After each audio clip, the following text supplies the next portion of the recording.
He wraps up marathon Senate floor speech after more than 22 hours, by Al Weaver.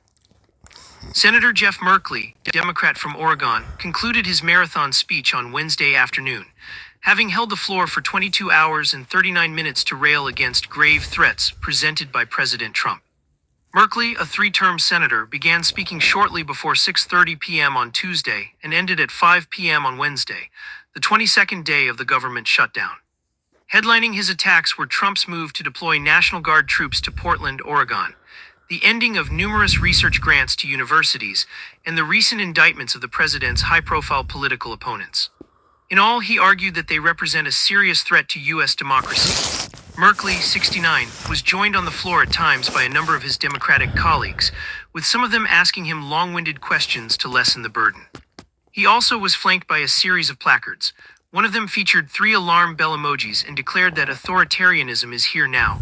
I have come to the Senate floor tonight to ring the alarm bells.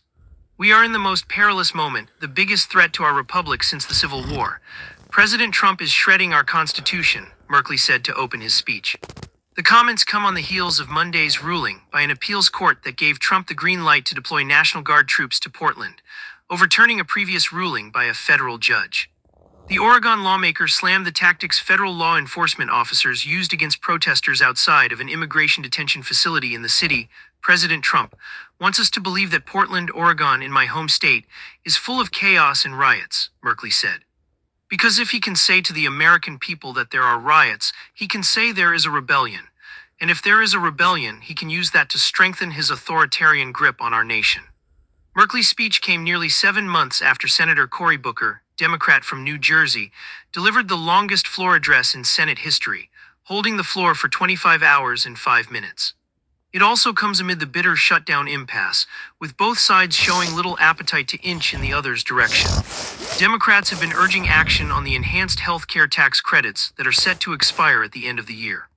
Absent an extension, premium prices are set to increase precipitously. Republicans have insisted that no talks can happen on that front until Democrats agree to reopen the government. The Senate is set to vote for a 12th time on the House-passed continuing resolution. That vote is expected to also fail, with Senate Minority Leader Chuck Schumer, Democrat from New York, declaring that his caucus is resolute in voting against the stopgap bill and holding out for an extension.